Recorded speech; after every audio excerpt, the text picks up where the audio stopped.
My name is Lynette Kiguru. I'm the country director for Butter Shoe Company. I have been in Uganda for the last 3.5 years. I love shoes. I think I have 18 years of working with footwear, and I'm very, very passionate about my footwear. That's it. I have a 15-year-old son who lives with me. What else about me? Female, and I'm passionate about women. Yeah. Yeah. You know, it was meeting you was the first time I ever put a face to butter. Oh, wow. Yeah. Always, you know how you see butter, Yes. and you know butter is there, but you were the first person I actually was like, okay, there is butter. There are people actually work for butter, Yeah. and they're real people. Yeah. That was the first time I actually. Okay, so this week for Thrive, we're focusing on the workplace, Yeah. mental health, and well-being in the workplace. Mm-hmm.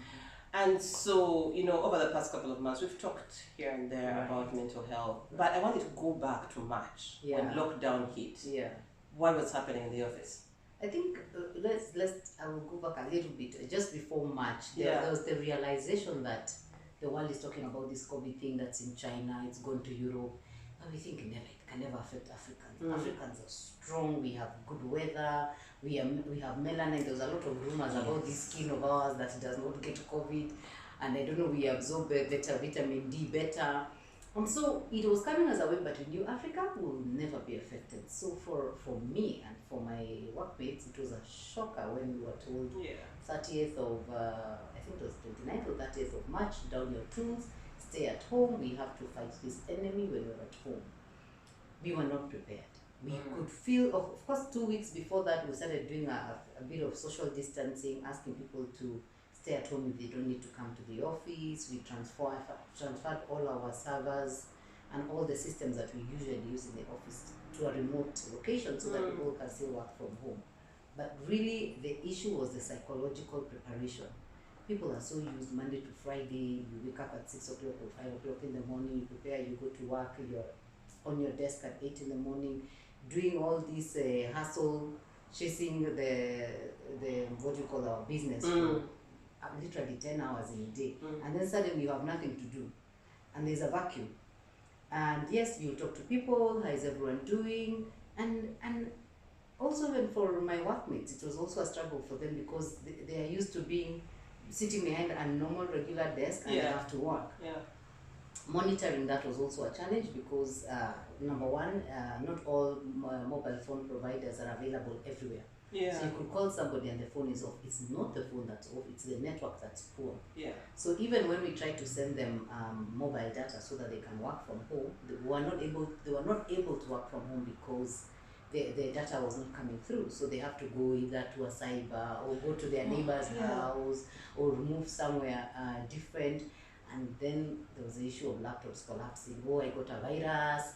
And then now, guys, we have to get a border guy, move it from one place to another before 5 p.m. First, it was before 2 p.m. And then it will take a whole week to get a laptop prepared. And the data is, in fact, is information that is required. The rest of the world is moving and they want, because we're a sister company, they want information from head office. It doesn't matter what you're going through, so we still have to give the information. So that, I think, was a bit tough for some of my colleagues. Another thing that was also difficult is for families with small children. I have a workmate who has a 3-year-old girl and a 2-year-old, and then she has to work, and we have to give her work for 10 hours to do. It's sometimes difficult when you're calling somebody and the baby is crying. You say, no, it's okay, I'll call you later. So having to diffuse the work life and the personal family life was a bit challenging for everyone. And then it became also, and that's some of the things that we have not been able to do, is how do you monitor performance remotely? Are we going to put this gadget in the laptop to check how active they are?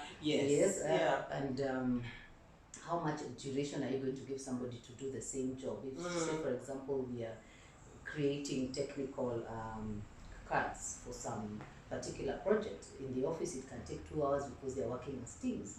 Now, when they separate, because there's this coordination, you're giving up to 3 to 4 days, even a week to get things done, and then it comes. And before in the workplace, people will come with a laptop to my office, they'll connect, and I see it on the screen and say, no, change this, change that. And it has to come here.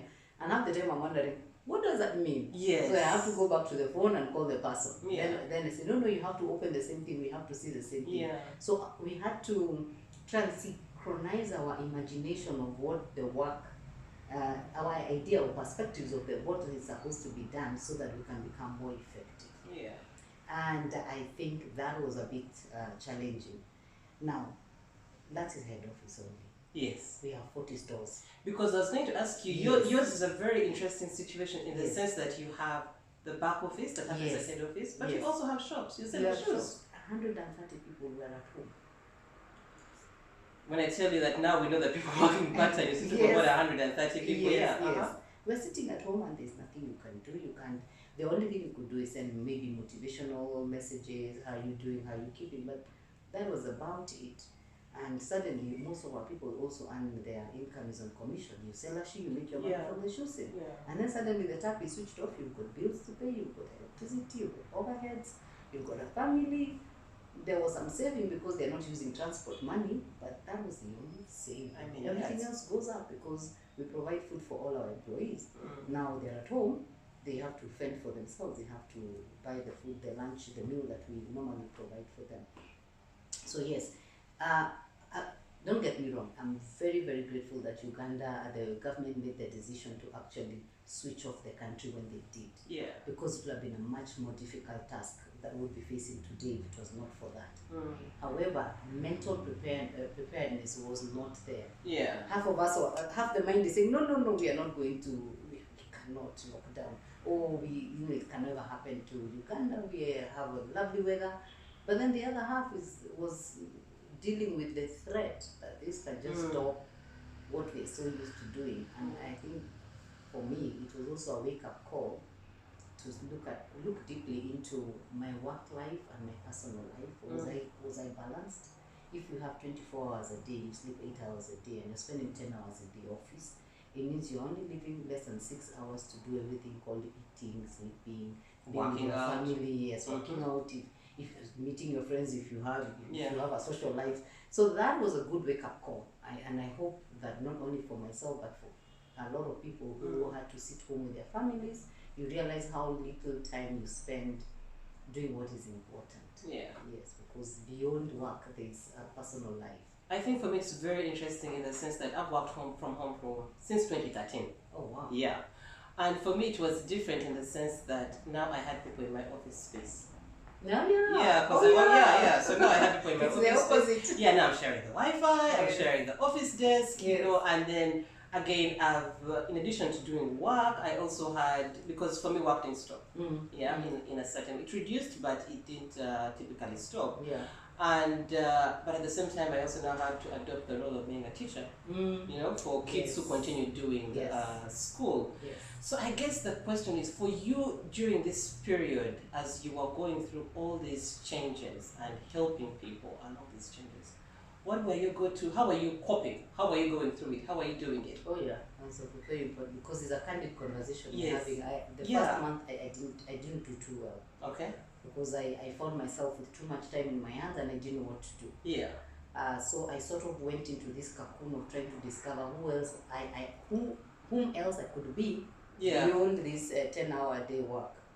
So yeah, I think it was a bit difficult. I was sort of angry.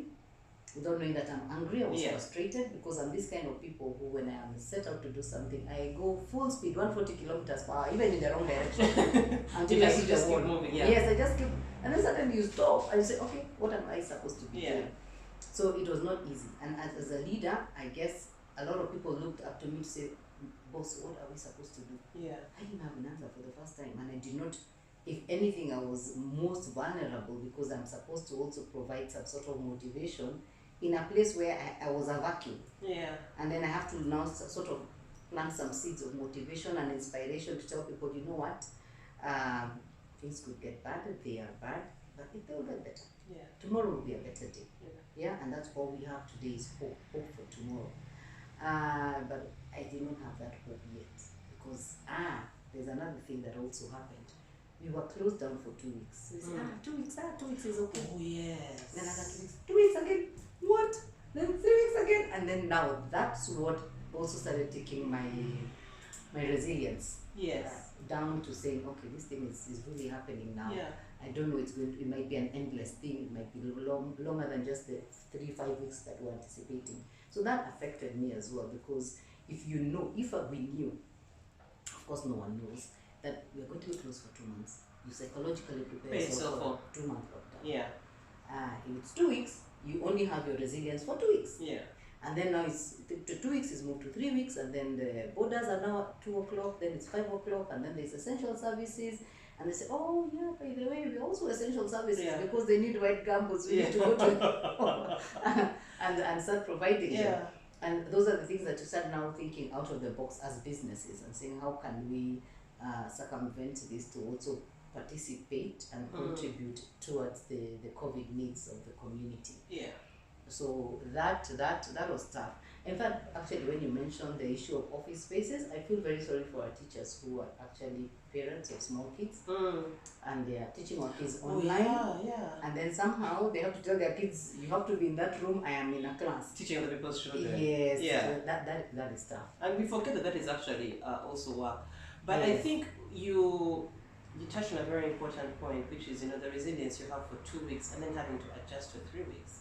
But there was even another bigger adjustment that came when eventually they said you could now go back into work. Because everybody were like, if they could just open, then we will be fine. But then opening brought a new reality. Yes, you're right. Because we were closed for too long. Yes. Now people don't want to come to work.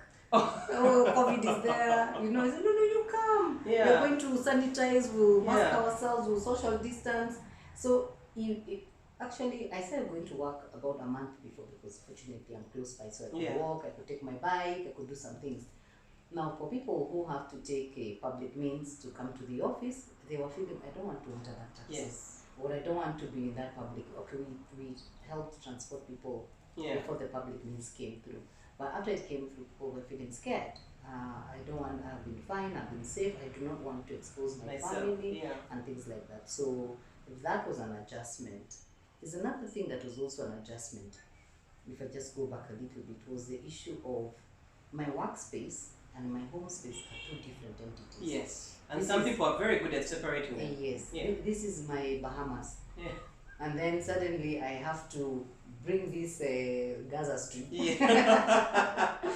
and try and mix the two. And it just doesn't become me. I'm usually the kind of person who, when I get to the office, I can extend to even 10 p.m. Just to get everything done. I don't want to come here and I say, hey, let me just try and reply to an email or do something like that. I will look at the emails. I try as much as possible to give my family time when I get home and do something different. Now, when I was mixing the two, then now the other side is also affected, because if I wake up as early as 6 o'clock in the morning and before I prepare for 2 hours to get to the office, 6 I will be on the laptop.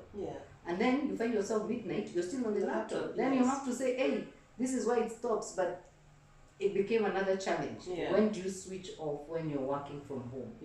Because we don't have the clock time. I have a sister-in-law who works from home in the US. And they have this thing that they have a clock in, clock out time, and it monitors the activity on the laptop. So you're easily able to tell that I've worked my 8 hours of the day, I can switch off. But with us, we don't have that system. You have to actually gauge yourself and say, okay, this is the time I take a break and stop doing it. So one of the things that happened when we went back from my personal life was I stopped having meals. Because in the house, you don't have a set time of meals. Your lunchtime can be 3 p.m., it can be 12. So when you go to the office, you have already disintegrated the usual lunch hour, 1 hour break. So you just walk through. And I haven't got back then. Maybe one day I'll get back. Those are the things that we changed. I think there was also the issue of pre-COVID, pre-lockdown. I think my people were more worried about the infection than post-lockdown. Because everyone was giving too much rumors. There was too much, and this is happening, and somebody has collapsed on the street, and they say, oh, no, COVID is going to come and kill us. But it's because we stayed home, more information filtered through, and guys were able to tell the fact from fiction. So when people came back to the office, I think there was also the positivity that comes out. We're so grateful that we're working. Unfortunately, because we were blocked for some 2 months visit, some people had to experience pay cuts and things like that, and those things were affected, but the people's income was also affected. So I think now that we are in this space, the reality is yes, some people have lost their jobs, some people have taken pay cuts. Yeah. You know, we're working in kind of like a different environment, some people working remotely and stuff. Like I shared earlier, I've been working from home since 2013. One of the things that was emphasized at the time I transitioned when I was working with British Council, right? So one of the things I remember as I transitioned was my boss helped me. He told me it's not quantity, it is quality. I expect ABC. So he was very good at helping me in defining what my deliverables were for the whole entire year and then breaking them down. And so when you focus on those issues, on those I don't like the word KPI, but it's those performance metrics. Yeah.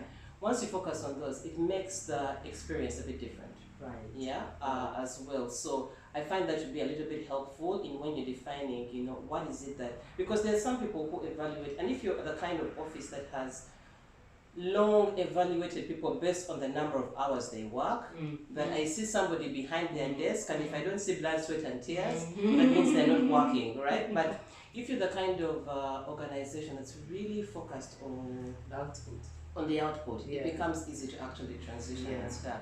So I guess what are we seeing now, you know, as far as your employees, you know, as productivity? What? How many weeks have we been now back at work? Oh yeah. So how is the productivity? How are they adopting? And where do you think, especially for us who work in this space of mental health, how can we make ourselves useful to yourself and to your employees? Okay. Well, I can say it's twofold. Twofold because let me even add one. The third one. From when we were 4 years of age to the time till now, we always knew that we wake up, we go to a physical place called school, we work in school, we go home with homework, we go up until university, up until everything. So already we have been classically conditioned to know that when I go physically to a place, that's when I'm working. That is when I'm working. Yeah. If I'm not in that physical space, then I am not, let me say that the liability to actually work may not be there. There's some sort of flexibility. Yeah. So when it comes to people who work in the field, I think that's clear cut for them because that's their workspace. What becomes difficult is for people who are so used to working in this common workplace behind a laptop, and this is what we're doing. In particular, specifically for Butter Shoe Company, most of the work that is done in teams. Okay. Because it's like a sequence of things. If somebody does one bit, they have to wait for this person to do the, say for example. And I think that's very important because for me, when the way I work and being a consultant, I depend on marketing. Yeah. So it's easy for me to control my inputs and my outputs. But like you said, it's very important that, especially when you're like on a chain of product, well, what I do affects your ability to deliver. It's like a ripple effect. Or the game of dominoes. I will not be able to know, say the person who is doing the production planning is not going to be able to know what to plan for when they don't know what has been sold. And the person who is supposed to get the information is depending on somebody say in the field to give that statistic and to give it accurately on a daily basis. And then from here it moves to this person. Then this person arranges, okay, these are the sizes which are sold, these are the articles which are sold, this is what we need to make the next move. And then the people in the field, because we've got different channels for that field, they are expecting that this is going to deliver for them. And if they are working remotely, the coordination can be, it becomes very difficult. So it's like everyone is waiting. It's a game of relay. It's a relay. Exactly. If the person is slow, then I'm going to be like this, crazy. Isn't that, like, even before this, I used to kind of, like, I disliked team building, and like I've said, you know, I work solo like most of the time. But I think because of the word team and the way it had been watered down, sometimes made me, at least individually, lose the essence of what it meant. But hearing you talking about a business like yours, where teamwork is really about dream work, everybody must come together. even when it comes to even what you're buying from the suppliers, if I'm Yeah. purchasing this from the suppliers, when will the suppliers be paid off? Yeah. So finance also has to come in, and now if they know that okay, things have been thick, we've been closed for 2 months, we are running short of funds. Yeah. How do we coordinate that with the supplier so that our business operations still continue? Yeah. So there is a lot of, everyone touches into everyone's pie. Yeah. So how do you bring them? How did you bring them all? You know, in terms of your, like, what are the top 3 tips? You know, when somebody is trying to coordinate, what do you think really worked for you to keep everybody on the same path? Okay, I will say one, because this is something that has been happening. Our business operation works like that from the get-go. Yeah. So when we're just taking it home, we identify with the leader in that particular unit, leader for every unit to now coordinate.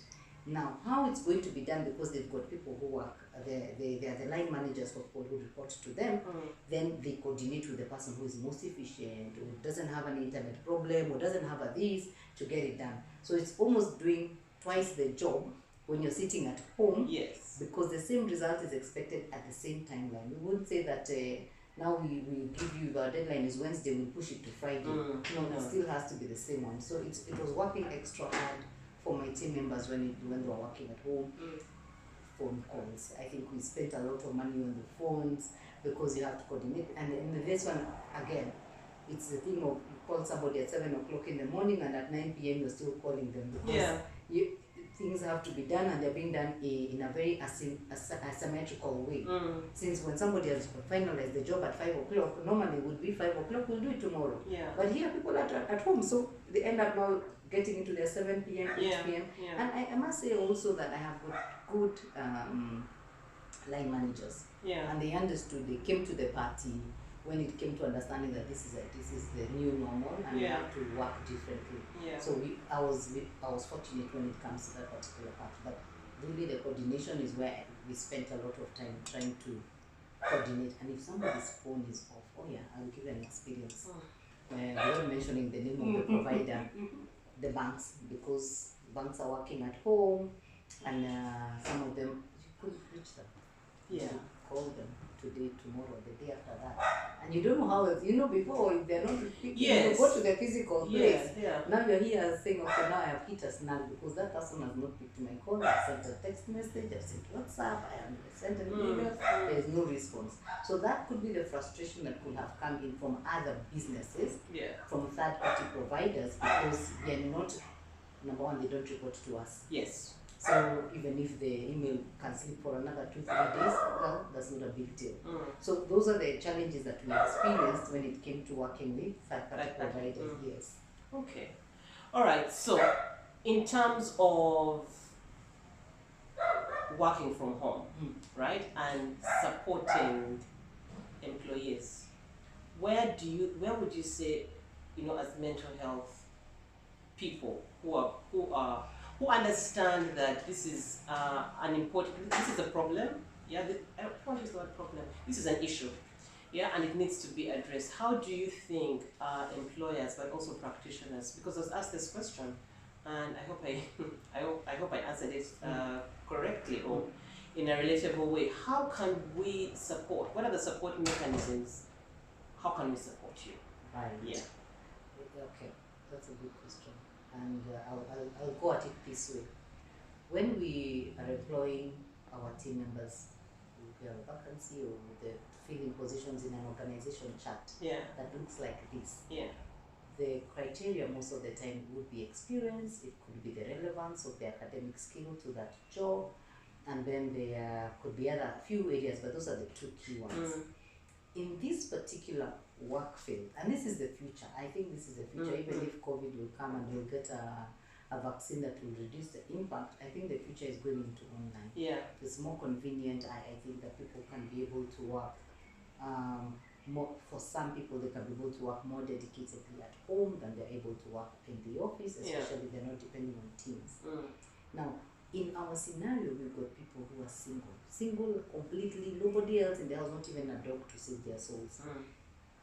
My employees who are 100% single struggle. They struggle because they are not staying with anyone. The solitude, the 4 walls, just like a cell. You can't leave the house, you can't do that. You can't go anywhere, and if you go as much, maybe it's to the neighbors or the shop. So when it comes to having a support system, we would need that support system from organized businesses like yourself, organizations like yourself, to support human resource. Okay. Because it's not a criteria. We do not gauge and answer, are you married? Okay, we do. Are you married? Do you have any children? But we don't focus on that. And in this project which you mentioned to me maybe a month ago, and you talked about, are you okay? I started asking people, how are you? Are you okay? Yeah. And one girl told me that I am so happy to be back in the office because I felt sick. Yeah. She was sick and she feels that it was more psychological than mental. She was alone. She was scared she's going to die in her house. So those are the kind of things that we need support for, because it's not so much, it's not only about output, it's about the well-being of the person whom we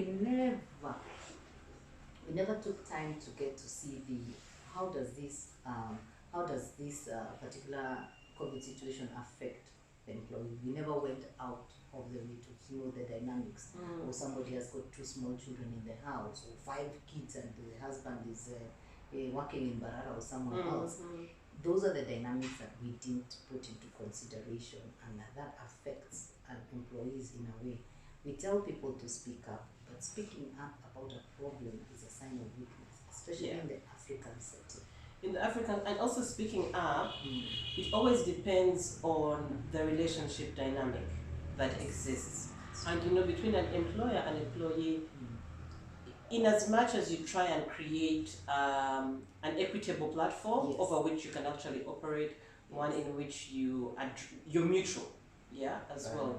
Right. The balance of power, in that relationship is vested in somebody, And I think one of the things that I saw in the, I think it was post-lockdown, where somebody said, and this is really for HR managers and the issue about speaking up, somebody put out a tweet and said, HR is not your friend, right? And the number of responses, I'll look up that thread, and the number of responses, because HR occupies a very interesting position in the sense, I think of it as a polygamous relationship, right? Yes. Whereby you're there and you have spouse 1 and spouse 2, and you're trying to balance those needs. And in those situations, somebody is going to get the short end of the stick, especially when certain decisions are actually being made. And so I think that's what makes it even more difficult for people to actually speak up. And I think it can no longer be a case, and I applaud you really for this, in terms of calling me in and saying, talk to my HR people. Let's get them on the same page as you. Because you were then, you were like, there is something bigger in this conversation that needs to be addressed. But you're like, come in, talk to them as well. And thereafter, then you telling me, give them time. Give them time, let them actually absorb and understand, and so that we can actually move along this journey together. But I think what you're saying is, in essence, there has to be a lot more proactivity, within the organizations in terms of listening, because like you said, the assumption many of us have actually made, which you've challenged in this situation, is those who were single probably had it a bit easier. It was the marrieds and those with kids, and but we didn't take time to actually, but then also taking the time to understand your workforce. Like dynamics. Like what are the critical things that are actually affecting your workforce?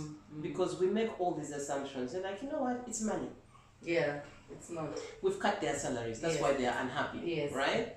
But you would be surprised if you ask them the question, are you okay? In different ways, Like, let's say if we did a blind survey and asked them what are the top 3 things, you would be surprised to find that money may not score. It didn't. It hasn't scored in the last 2 months. It hasn't scored. It's uncertainty. It's insecurity. I don't know whether I'm going to keep my job. I don't know whether we're going to be locked down again. I don't know whether I'm going to meet my targets, because of course businesses are in the footwear industry. That means it's not about it's not food. So people are going to forgo their buying shoes, but in favor of buying food and saving a little bit, because we didn't save for a rainy day, and this COVID taught us a lesson. So there are those concerns that are there, personal, because not everyone is going to have the same worries. But then it hits so deep in the heart, and people do not want to be the one to wake up and say, I'm scared. Yeah.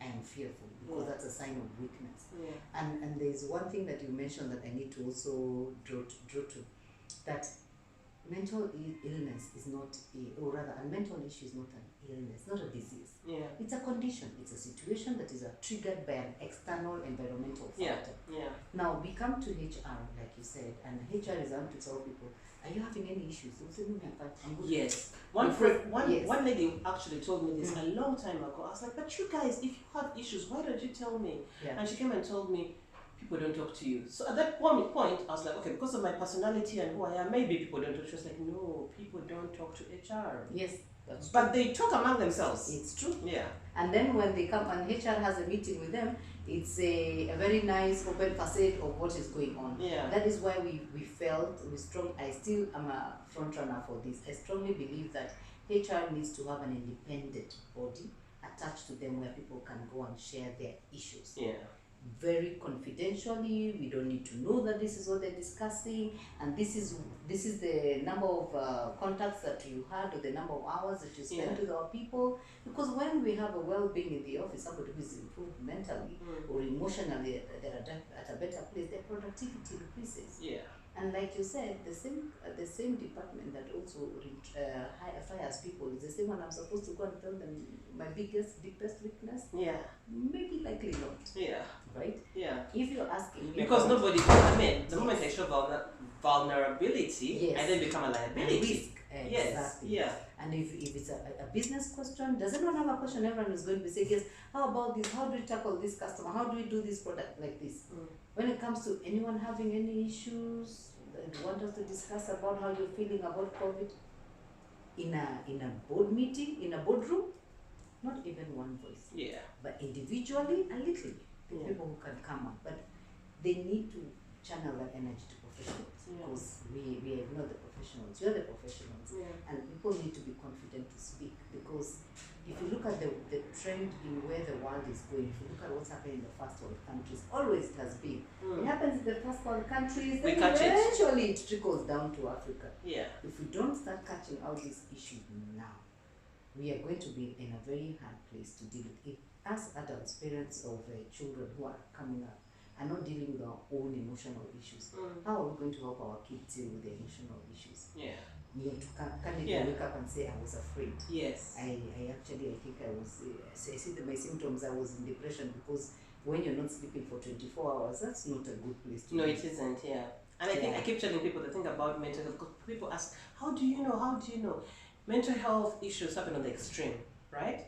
It's the things you do that happen to you on a daily basis, but they happen on the extreme end, and they happen frequently, right? So you can have days of you sleep too much or you sleep too little. Yes. You eat too much or you eat too little. Yes. You know, you've gained too much weight, you've lost too much weight, and yet our weight fluctuates. And so the whole issue is that they happen on the extreme, but it's the prevalence, you know, and they happen every single day. And then when they start to happen every single day, they start to affect the way you're living and your quality of life. And I think those are the symptoms, and it's hard for HR, in addition to seeing the operational issues on a day-to-day, to be able to be on the lookout. And that's the challenge for HR going forward, because what tends to happen even with employers is we tend to put everybody in a box. And yet we keep telling, we are all individuals. Everybody has their individual experience. So there is no one single way of handling a problem, an issue uniformly across, you said, 130 employees. It then becomes realistically. But you said, if you have somebody on the outside who has made it their mandate, that I have dedicated resources to saying that I'm going to take care, I'm going to provide your HR people with support. It also allows your HR to also sit back and say, you know what? Yeah, somebody else is sharing the burden with me as well. So I think, I think that's very important to break, because even this HR we are talking about, the HR manager, his team, they also have a JD. And they're also working the 8 to 5 time. So now suddenly this new environment, this COVID environment has come in and required more out of them. But their timeline still remains the same. We have not dropped out something. We say, okay, now from today on, don't look at the performance evaluation. Let's focus on emotional well-being. The same task. It's the same person who's adding in, and we want them to be efficient in everything. So for us to be able to do that, we have to outsource. Yeah. And we need to outsource the services. Yeah. And I always say that I like to look at the future sometimes, even if I don't know where the future is going.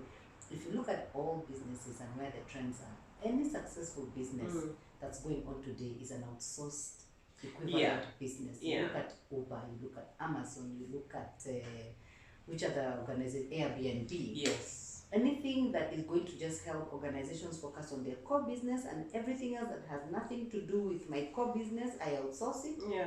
They are running successful business operations because as the more complex the business environment becomes, the more you need to let go of these complexities and just focus. And what's becoming complicated for us is footwear provision. People are becoming more discerning. They not like 20 years ago, 30 years ago, people didn't know what a leather shoe is, what is synthetic, I was telling you, it was honestly speaking that we, like the transformation, and I'm not blowing hot air up, but the maybe it's my awareness. This is why awareness is actually important. I think when you came in, you know, as far as butter is concerned, I noticed even the collection, because we always knew butter for one thing, school shoes.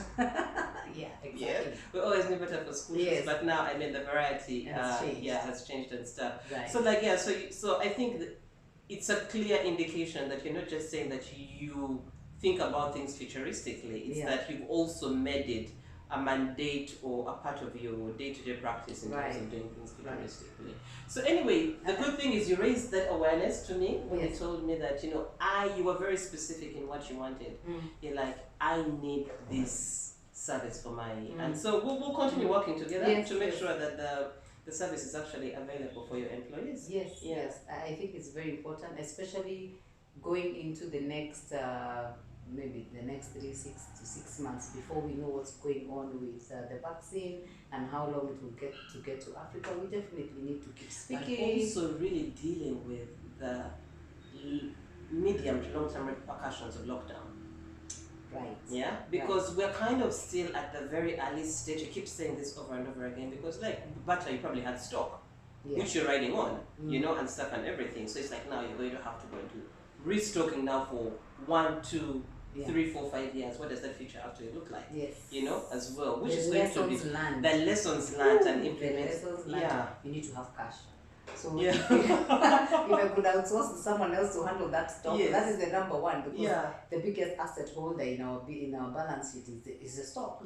So the less stock you have, the better it is for you. So now we're thinking about the next 5 years. Businesses are really going to go light.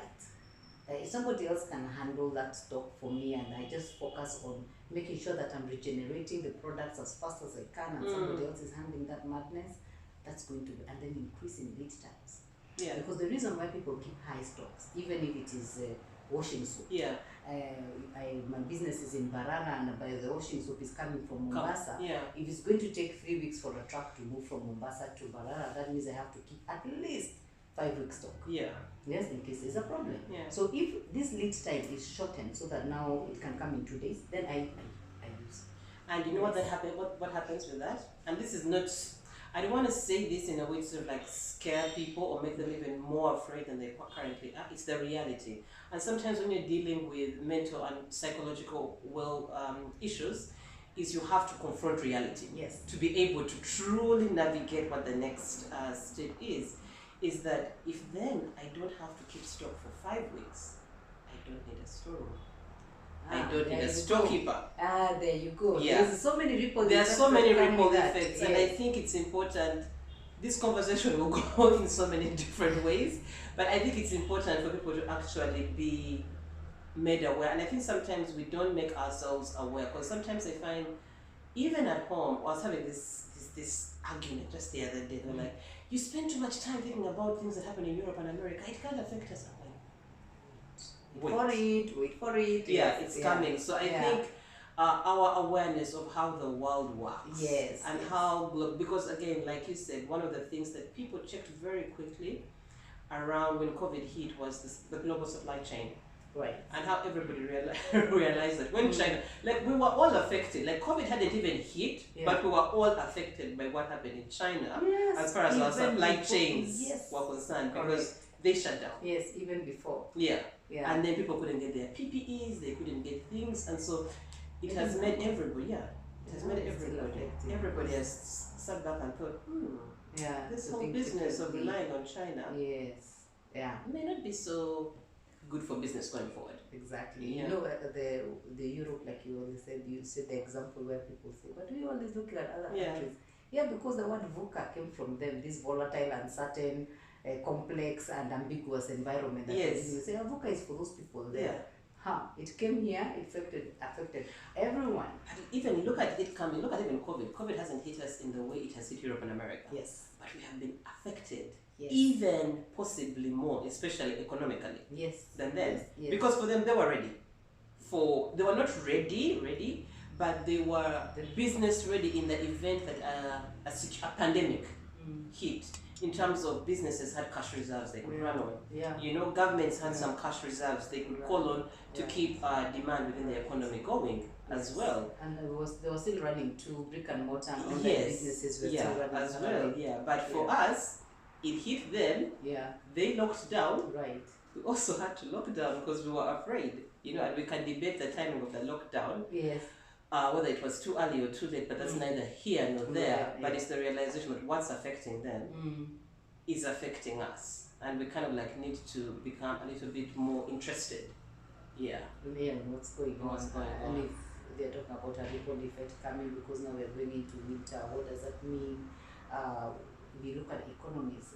When it comes to many African countries, they are largely dependent on their exports are largely dependent on raw materials, if it's minerals, if it's agriculture, if it's tourism. Yeah. So we are so dependent on that outside world that we need that balance to keep us running profitably, almost profitably. Yeah. So when that is affected, then just know there's going to be a skew on how does that affect each and every other business. Okay. Even the cost of products, because if you want, you have to choose, do I keep my prices the same? Do I do a markdown? Or should I assume that I blow my whistle and assume that one day things are going to normalize? Chances are even people who had high margins and markups, they are rationalizing. Yeah. Because it has an effect. Yeah. We don't know why this is happening now after 100 years. But everything we know in its time it's happening. All the time, yes. Okay, so to conclude, Right. what would you, going forward, what would you advise any other business leader, organization leader, and what would your message be to employees, you know, as we navigate the next, let's say 9 to 12 months? Right. Yeah, but starting from now, yeah. As we well, for my fellow business leaders, one of the things I would like to tell them is that we need to spend a little bit more time understanding our people beyond their work output. Yeah. Yeah, their not their personal lives in that way, but just knowing their dynamics. Am I single? Am I married? Do I live far from the office? Do I live near? Those are some of the things that we were not taking time to understand better. And what does this mean for the employee? Because when the employee is more comfortable, then they are better able to be productive. That's when it comes to the person. Yeah. When it comes to our business operations, definitely we really need to step our game. This thing of buying what do you call those things, desktops. Yeah. And the whole office has got desktops. All of the days we have to convert our business operations at least the core functions. They have got laptops and they can still be able to work at home, irrespective of and look, we are talking about lockdown. We haven't even mentioned should there be a situation where there is a contact case in that environment. It means that people will have to work from home. Yeah. So we are still not out of the woods when it comes to the exposure that we have for our employees. So we need to take time. We need to spend a little bit more time than we do with HR. And HR is one of those, if I'd like to say, thankless departments, because we as CEOs, we focus on our business performance. That is a commercial element and finance. Yeah, because it doesn't drive the top line directly. Yes. So as long as there's nothing going on with the people, then you don't even remember that. Don't put too much focus. But this is the time to actually do it the other way around. Especially now when businesses have sort of mellowed. Because the business activity is not so high. I would ask that we take a bit more time to know our people. Yeah. And know yourself. Yeah. Because if you don't know yourself, how are you going to be able to help somebody else? Mm. It's like even in the plane, they say you put on your jacket first. I don't know, you put the thing for the child later. It always boggles my mind, but yeah, you can't be able to help somebody if you panic. If you're not helping yourself, you Yeah. have to be able to know what has this. Be candid with yourself. Be honest with yourself, and say, you know what, it affected me. I am, everyone says I'm a ninja. I am all this. I have grit. I've got no, not always. Yeah. There are some times when you just even a diamond when it's cracked splits into. Yes, exactly. Yeah. And unfortunately, when diamonds now we see the diamond cracks, to fix it is much more difficult. Yes. So you have to be more conscious of the kind of person that you are and how it affects you, and it would have affected you. Yeah. It doesn't affect you, but how it would have affected you Yeah. if you look at it from another perspective. Yeah. When it comes to the employees, one, HR. Before I go to the employees, when it comes to HR department, make the time to actually become that approachable department. Not everyone in that department is going to become approachable. Yeah. You can have the tough nut there who is the one who is setting guidelines, because again, HR has to be known as this like a police unit. But there's a police spokesman in that unit who can be able to be approachable. Yeah. When people are having some issues, let's support our employees to also maneuver themselves during these times. Yeah, and they can, especially one of the things that I was reading the papers, but I did not know that it could also affect my company was domestic violence. Yeah. And it was domestic violence, not the male employee beating the female wife. No, it's the other way around. Oh. So yeah, so those are the things. Yeah, that is the you they say, okay. So these things we're reading about, we're seeing on the social media or seeing in the papers are affecting us in the home front. And what are we doing about it? Are we giving people time off? Are we telling them? Are we helping them to talk to the right people so that we can be able to manage that situation? Yeah.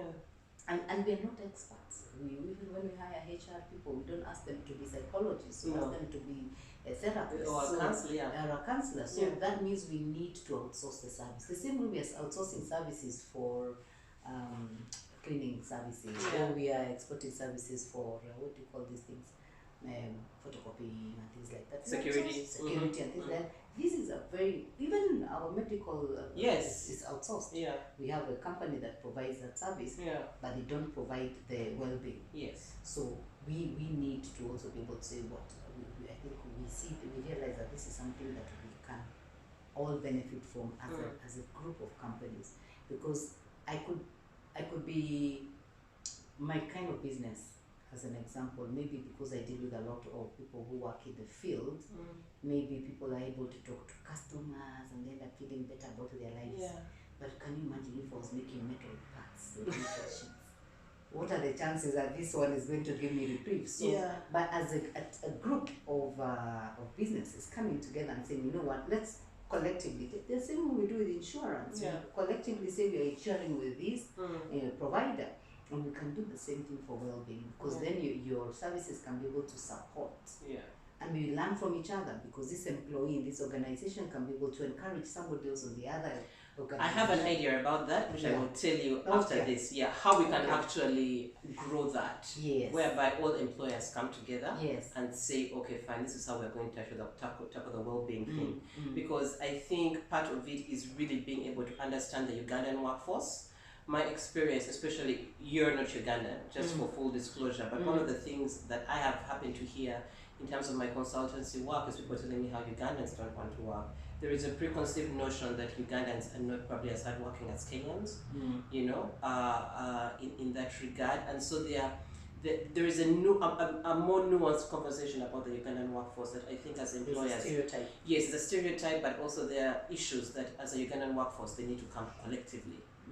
Together and say, okay, fine, we are going to invest time, energy, resources into dealing with this Ugandan workforce and productivity thing. But I'll tell it to you afterwards. So there are a lot of, I think there are probably a lot of assumptions that are made when you make the comparison. It's like comparing a Kenyan even to a Chinese. So because of the cultural orientation, it affects people's not necessarily business performance, but outlook of life. And sometimes you wonder who is right, who is wrong. And it's very, because I'll just say this, that one of the things, a gentleman from the Indian Association asked me what's the difference between a Kenyan worker and a Ugandan worker. And they told me that a Kenyan worker needs to work. They understand that they need to work. A Ugandan worker believes it's their right to work. You understand where the difference actually is. Their right to choose to work. Their right to choose to work, actually. Whether that is true or not, but as you can see, this is now, it's the Indian Association. It's a perception about the Ugandan worker. And even that perception may be translated into the way they approach the Ugandan workforce, because they're seeing them through a certain lens. Yeah. But I guess, I interrupted you, but so your message for the employees. Oh yes. Now for the employees, definitely. Well, it's a bit difficult to say we cannot encourage an employee to go to a HR department when they're not profitable. But then it does not hurt to be honest with yourself. Yeah. Because you're only one. You're this one human being who has been brought to this world. Like you're unique. There is no other human being on this earth who's like you. So if you're not true to yourself, who will you be true? Who will be true for you? Yeah, or who will be true to yourself for yourself? Yeah. If I can use that confusing statement. And it is okay not to be okay. It is okay to feel afraid. It is okay to feel unhappy. It is okay to feel and say. What might not be okay is how you say it. Yes. Yes, and it doesn't give the means does not necessarily justify the end. Yeah. But it is very important that if you're having an issue, talk to the people who are going to help you, not to the people who are going to just make you sink deeper into that sinking sand that you're having. And that's what we do a lot of times.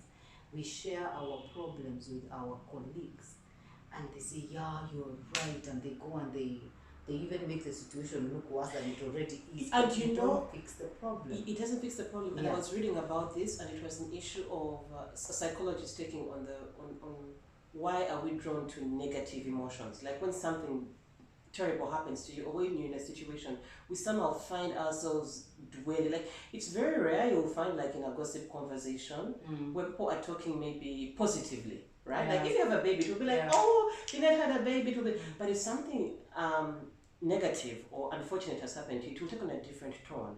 And even the way that conversation moves and spreads in a setting, so there is a way, even like you're actually saying, is that there is a tendency to find solace in talking to your colleagues, right? Like the HR is this, our bosses are like this, and everything. And yes, it helps to get it off your chest, but it's not a solution if you don't take it to somebody who can actually address what that problem is. And all it does is it builds resentment. So I think the point that you're making about authenticity and be vulnerable with yourself, first of all, because if you can't be vulnerable with yourself, who are you going to be vulnerable with? And to be honest about the situations that you actually that you want for yourself. Because sometimes people find themselves in these jobs or these life circumstances where they feel they have no way out. You're in a job that you hate, but no, it's okay to actually quit. You have the right to actually quit the job, and most likely by taking that power, you can probably forge a way forward. But like you said, the way you go about it is the difference. Is important. The issue about jobs and your passion is a whole conversation for another day. Fair enough. Because for real, when it comes to, if you're working in the thing you're passionate about, chances are there are very few things around that are going to get you down. And there's some of the things that I know myself personally. If you put me to work in a fuel station, I think I'll be the most frustrated human being. Number one, I don't like cars. I don't know. I know there's an engine which has other things, but then you start telling me to get myself involved from 8 o'clock in the morning to 10 p.m. on this same vehicle, fuel in the vehicle. Chances are I'll be a negative person in a month or two. So sometimes people have to check themselves. Am I really having a situation or a problem that I need to fix that has come up now? Or am I the problem? Am I in the wrong city? Am I in the wrong job? And if you were, then sometimes you could be helping yourself by, like you said, just saying, God, you made me for better things than this. You have a plan to give me a hope and a future, and I'm out. It's a wrap. It makes a very big difference. Even for yourself, you feel like this whole thing is off your shoulders. Yeah. When it comes to the impact that you had on your fellow employees, I think this is a very good conversation we're having, because well-being has become something that is more talked about in Yeah. the last 1 year Mm. than it ever was. When I share my problem with you, if you're my colleague Linda, am I helping you, or am I helping myself, or am I sharing a problem so that we can have it? Mm.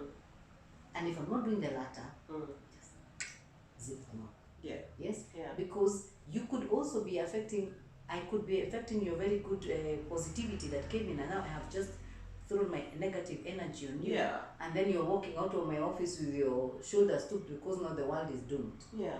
So we have to be, as employees, conscious and more sensitive towards our fellow colleagues, because they could also be going through difficult times. Mm. So sometimes you choose, before you wake up to complain, to say something negative, or to just think about what impact does it have on my colleagues. And my colleagues, yeah. Yes, yes. Yeah, as well. Before and right now it's not easy. No, it's better. I think 3 months ago people were not seeing a lot of positivity in the world. So it's easy to go into that point of no return when it comes to just wallowing in self-pity. Yeah. But then we're saying that, look, guys, we're in a situation where things got very bad, and it might not be the very last time that we're going to see situations getting bad, but the consolation is it will get better. Yeah. And that's something that we need to say, that you know what, it will get better. We're not at rock bottom. Yeah. All right. Thank you very much, Lynette. Thank you. Thank you too. I will talk to you very soon, but this is where it ends. Yes. Yeah, and I hope I asked you if you're okay. At the end, Yeah. I am okay. Okay. Because I have been true to myself. Good. It took time. Yeah, it took time, but Yes. you're true to yourself. Yes, yes. All right. Yes, Fantastic. thank you. Thank It you. was excellent. It was a good conversation. I hope that we will be able to influence people to think differently Yeah. after this program. It's power. Yes. Okay, so just one more thing. Okay. When I came to check on the code, halfway there I was like,